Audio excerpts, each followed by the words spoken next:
Hello বন্ধুরা, মৈনাক চলে এলাম নতুন একটা ভিডিওতে। আজকে এই ভিডিওতে ব্রেকডাউন করব রজনীকান্তের আপকামিং সিনেমা কুলির ট্রেলারের। তো গতকালকে ট্রেলারটা চলে এসেছে, ট্রেলারটার আমি রিভিউ করেছি। আমার তো এক কথায় ট্রেলারটা হেভি লেগেছে, মাস্তি পেয়ে গেছি বলা যেতে পারে ট্রেলারটা দেখে। তো আজকের এই ভিডিওতে ট্রেলারের ব্রেকডাউন করব এবং অনেক মানুষের অনেক প্রশ্ন রয়েছে, এই ছবিটা কি এলসিইউ এর পার্ট নাকি এই ছবিটাতে এমন এমন ট্রেলারের মধ্যে সিন রয়েছে যেটার মাধ্যমে কিন্তু গল্প সম্পর্কে আমরা অনেকটাই বুঝতে পারবো এবং হিডেন ডিটেলস কিন্তু আমাদের সামনে আসবে বলা যেতে পারে। কাজেই প্রথম থেকে শেষ পর্যন্ত ভিডিওটা দেখো। তো এই ছবিটা এলসিইউ এর পার্ট নাকি, মানে লোকেশ সিনেম্যাটিক ইউনিভার্সের পার্ট নাকি, এটা জানার আগে আমাদেরকে আরও কিছু বুঝতে হবে। কুলি ব্যাপারে কি ঘটছে এখানে। এখানে বেসিক্যালি ব্যাপারটা যেটা ঘটছে, রজনীকান্ত কোনো এক সময় গ্যাংস্টার ছিল এবং সে কিন্তু স্মাগলিং করতো ঘড়ির। সে কিন্তু কোনো রকম মানে কোনো ড্রাগস, কোকেন বা এই জাতীয় কিছু কিন্তু সে স্মাগলিং করে না, সে করছে ঘড়ি স্মাগলিং। এবং কুলির গল্পটাই কিন্তু এগোচ্ছে ঘড়িকে কেন্দ্র করে, গোল্ডেন ওয়াচ, সিলভার ওয়াচ, মানে বিভিন্ন ঘড়িকে স্মাগলিং করা হচ্ছে। এখানে কিন্তু ড্রাগস, কোকেন, মানে বিভিন্ন যেরকম আমরা বলি সেগুলো কিন্তু এখানে স্মাগলিং হচ্ছে না। এখানে যেহেতু ঘড়ি স্মাগলিং হচ্ছে এবং লোকেশ কিন্তু প্রচণ্ড বুদ্ধিমান বলা যেতে পারে। প্রথমে যখন আমির খানের পোস্টার এলো, তার হাতে একটা ঘড়ি রয়েছে, সত্যরাজের ক্যারেক্টারের হাতেও ঘড়ি রয়েছে এবং মানে ম্যাক্সিমাম ক্যারেক্টারের হাতেই কিন্তু লোকেশ ঘড়ি দিয়ে মানে ক্যারেক্টারগুলোকে ডিজাইন করেছে। মানে এই জন্যই বলে লোকেশ, বা লোকেশের প্ল্যানিংটা জাস্ট ভাবো, পোস্টারেই বলা যেতে পারে হিন্ট দিয়ে দিয়েছে হাতে ঘড়ি। এবার যখন ট্রেলারটা শুরু হচ্ছে, এখানে বেসিক্যালি আমার যেটা মনে হচ্ছে গল্প সম্পর্কে, যে শ্রুতি হাসান তার বাবার চরিত্র প্লে করছে সত্যরাজ। মানে সত্যরাজ কোনো কারণে মারা যাচ্ছে বা সত্যরাজকে মেরে দেওয়া হচ্ছে। কেন মেরে দেওয়া হচ্ছে? কারণ সত্যরাজ যে গ্যাং মেম্বার রয়েছে, মানে বিভিন্ন সৌবিন সাইড বলে যে একটা যে ছেলেটা রয়েছে, তার একটা বড় হয়তো গ্যাং রয়েছে, উপেন্দ্রর কোনো বড় গ্যাং রয়েছে, প্রত্যেককে হয়তো সে মেরে ফেলছে প্রতিটা গ্যাং মেম্বারে। কেন? কারণ তোমরা যদি খুব ভালো করে দেখো, দেখবে প্রথমে যখন ট্রেলারটা শুরু হচ্ছে, একজনের হাতে হাত করা পড়াচ্ছে, পায়ে হাত করা পড়াচ্ছে, গলায় ইনজেক্ট করে দেওয়া হচ্ছে। গলাতে একটা পার্টিকুলার জিনিস হয়তো এরকম হতে পারে, গলাতে কোনো কিছু ইনজেক্ট করা হচ্ছে, তারপর মানে হাতে হাত করা পরিয়ে মেরে দেওয়া হচ্ছে। এবং মারছে কিন্তু সত্যরাজ, কারণ সত্যরাজ কিন্তু প্রত্যেকবার লিভার টানছে, মানে একবার এরকম করে লিভার টানছে, তার পরের বার টানছে। ট্রেলারে কিন্তু দুটো শট রয়েছে সত্যরাজ লিভার টানছে। হতে পারে সত্যরাজের ক্যারেক্টারটা কিন্তু বিভিন্ন গ্যাং মেম্বারদেরকে এরকম ধরে আনে, দিয়ে ওরকম লিভার টেনে মেরে দেয়। মানে এরকম প্রথমে গলাতে একটা ইনজেক্ট করে, তারপর বুঝতেই পারছো মানে সে অবশ হয়ে যায় এবং তারপর হাতে হাত করা লাগিয়ে মানে পাটাকে সম্পূর্ণ বেঁধে সে মেরে দিচ্ছে এরকম লিভারের দিয়ে।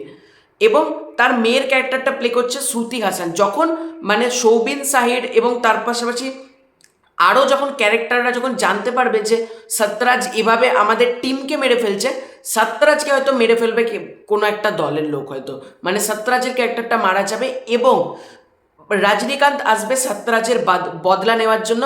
এবং রজনীকান্ত দেখবে একটা শটে বলছে যে, শ্রুতি হাসান বলছে যে ওটা আমার বাবা ছিল, দিয়ে রজনীকান্ত এসে বলবে ওটা তোর বাবা ছিল ঠিক আছে, কিন্তু আমার কিন্তু জিগরি দোস্ত সে, অর্থাৎ আমি কিন্তু বন্ধুর বদলা নেব। এবং রজনীকান্তের একটা শট দেখবে ভালো করে, ট্রেলারের শেষে রয়েছে, সে এখানে মুখে সিগারেটটা ধরবে, সিগারেটটা মুখের এদিকে চলবে, মানে সিগারেট বা বিড়ি জাতীয় সামথিং এরকম মুখের দিকে টানবে। যখন সে সরাবে, তার পাস্টের একটা চেহারা তার মুখে ভেসে উঠবে, অর্থাৎ সে তার কোনো পুরনো স্মৃতির কথা সে মনে করবে, হয়তো সত্যরাজের সাথে তার বন্ধুত্ব, এরকম কোনো ব্যাপার হতে পারে। এবং এখানে কিন্তু যে একটা অ্যান্টাগনিস্ট রয়েছে, মানে রজনীকান্ত ভার্সেস হয়তো উপেন্দ্র বা রজনীকান্ত ভার্সেস সৌবিন সাইড, এরকম কিন্তু ব্যাপারটা না। আমার যেটা মনে হচ্ছে উপেন্দ্র কিন্তু রজনীকান্তের টিমের মধ্যে কোনো লোক, এবং গ্যাংস্টার মানে অনেকগুলো হয়তো গ্যাংস্টার থাকতে পারে যেগুলো হয়তো এখনো পর্যন্ত ট্রেলারে রিভিল করা হয়নি। এবার আসবো আমরা আমির খান। আমির খানের যদি তোমরা ক্যারেক্টারটা দেখো, প্রথমে তার এন্ট্রায় হাতটাকে ঠিক এইরকম করে আমির খান আসে এবং তার হাতের ট্যাটু, তার আমরা ব্যাক শট দেখতে পাই। এবং তারপর যখন একটা গান বাজে, আমির খান কিন্তু হাফ প্যান্ট পরে গুলি চালায়, কিন্তু গুলিটা কোথায় চালায় ভালো করে লক্ষ্য করেছো? সে বিভিন্ন মদের গ্লাসকে গুলি করে করে মারে। এটা হয়তো আমির খানের ক্যারেক্টারের কোনো সিগনেচার স্টাইল। তোমরা যদি লোকেশের ভালো করে প্রিভিয়াস ছবিগুলো দেখো, রোলেক্সের একটা স্টাইল রয়েছে, লিওর একটা স্টাইল রয়েছে, বিক্রমের একটা স্টাইল রয়েছে, প্রতিটা ক্যারেক্টারের কিন্তু একটা করে সিগনেচার স্টাইল রয়েছে। এরকম ব্যাপার হতেই পারে আমির খানের ক্যারেক্টারটা যখন এন্ট্রি নেয়, ওর কাছে দেখবে অনেকগুলো কুকুর রয়েছে, মানে প্রায় 5-6টা মতন কুকুর রয়েছে এবং বিদেশি জাতের কিন্তু কুকুর রয়েছে তার কাছে। এবং সে যখন গুলিগুলো করছে মদের গ্লাসের ওপর, এটা হয়তো তার এন্ট্রি স্টাইল বা তোমরা যদি খুব ভালো করে দেখো, আমির খানের হাতে কিন্তু একজনা বন্দুক তুলে দেয় এবং দুটো বন্দুক দিয়ে সে মানে গুলি চালাতে থাকে। অর্থাৎ তার মানে আমির খান হচ্ছে পুরো গ্যাংটার বস, এবং বলা যেতে পারে সৌবিন সাহের বলো বা যাই বলো কেন, প্রতিটা যে গ্যাংস্টার রয়েছে সবার বস হচ্ছে আমির খান। এবং শেষে যেটা হবে রজনীকান্ত ভার্সেস আমির খান, এভাবেই কিন্তু গল্পে কানেকশনটা আসবে, মানে প্রতিটা ক্যারেক্টারের সাথে রজনীকান্ত লড়বে, কিন্তু মেন মাস্টার মাইন্ড এখানে কিন্তু বসে আছে আমির খান। এবং আমির খানের সাথে কি রজনীকান্ত পেরে উঠবে নাকি সেটার জন্য আমাদেরকে কুলি পার্ট 2 অব্দি অপেক্ষা করতে হবে? সেটার জন্য তো আমাদেরকে 14ই অগাস্ট পর্যন্ত অপেক্ষা করতে হবে কীরকম ছবিটা হয়। এবার আমরা কথা বলবো, এই ছবিটা কি এলসিইউ এর পার্ট, মানে লোকেশ সিনেম্যাটিক ইউনিভার্সের পার্ট?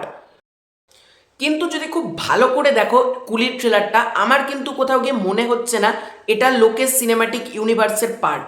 এবার আমি অনেক হিন্দি রিভিউয়ারদের ফ্যান ফ্রিকশন দেখলাম, তারা বলছে নাকি রোলেক্সের ভাই আমির খান বা আমির খানের কোনো আত্মীয় হচ্ছে রোলেক্স এরকমভাবে, বা বিক্রম আর মানে তোমার এই ক্যারেক্টারটা আমির খানের দাহা, এইগুলোর ক্রসওভার করা হচ্ছে, লিও আমির খান, এরকম নানান আমি থিওরিজ দেখলাম। কিন্তু আমার যেটা পার্টিকুলারলি মনে হচ্ছে, দেখো এই ছবিটা কিন্তু এলসিইউ এর পার্ট নাও হতে পারে। মানে আমরা আগে থেকে আশা নাই করি যে এলসিইউ এর পার্ট এটা, যদি হয়ে যায় থিয়েটার্সে তো ব্লাস্ট ঘটে যাবে। যদি হয়তো রোলেক্সের ক্যামিও হলো, কি তোমার থালাপাতি বিজয়ের একটা ক্যামিও হলো, বা কারোর যদি একটা ক্যামিও থাকে, এটা তো ফেটে যাবে। কিন্তু আমরা আগে থেকে নাই আশা রাখি যে এরকম কিছু হবে, কারণ আমার যেটা মনে হচ্ছে কুলি একটা কিন্তু স্ট্যান্ডালোন ছবি। হয়তো লোকেশ পরবর্তীকালে আমির খানকে নিয়ে একটা স্পিন অফ বানাতে পারে, বা নাগার্জুনাকে নিয়ে একটা স্পিন অফ বানাতে পারে, বা উপেন্দ্রকে নিয়ে বা কুলি 2 এরকম সামথিং কিছু কিন্তু লোকেশ ভাবতে পারে। আবার এটা কিন্তু লোকেশ, ঠিক আছে, পুরোপুরি যে এলসিইউ এর পার্ট হবে না এটা আমরা উড়িয়ে দিতেও পারি না। কারণ যখন ওয়ার 2 প্রায় 1.5-2 বছর আগে অ্যানাউন্স করা হয়েছিল 14ই অগাস্ট আসছে 2025-এ, তখন কিন্তু কুলি আসার কথা ছিল মে মাসে। কুলি কিন্তু অনেক টাইম ছিল, মানে জুলাই মাসে আসার, অগাস্ট মাসের শেষের দিকে, সেপ্টেম্বর মাসের মিডিল করে সেপ্টেম্বর মাসের শেষের দিকে, অক্টোবরে প্রচুর টাইম ছিল। কিন্তু কেন 14 আগস্টকে টার্গেট করলো? যখন ওয়ার 2 এত বড় একটা স্পাই ফ্র্যাঞ্চাইজির ছবি, ওয়ারের সিকুয়েল ছবি, ওয়ার ছবিটা ব্লকবাস্টার, তারপর কেন করলো? নিশ্চয়ই মানে লোকেশের মাথায় কোনো তো প্ল্যানিং রয়েছে বস। মানে আগে থেকে আমরা এটা তো বুঝতে পারবো না, কারণ এটা রোলেক্স, এটা লোকেশ কানাগরাজের মাথা বলা যেতে পারে। তো এটাই ছিল আমার ট্রেলার ব্রেকডাউন। তো তোমাদের এই পুরো এন্টায়ার বিষয়টাকে নিয়ে কী মতামত কমেন্ট করে জানিও। তোমাদের কি মনে হচ্ছে এটা এলসিইউ এর পার্ট, সেটাও জানিও। খুব শীঘ্রই দেখা হচ্ছে নতুন কোনো ভিডিওতে, ততক্ষণের জন্য বাই বাই। চ্যানেলে নতুন হয়ে থাকলে সাবস্ক্রাইব করে দিও।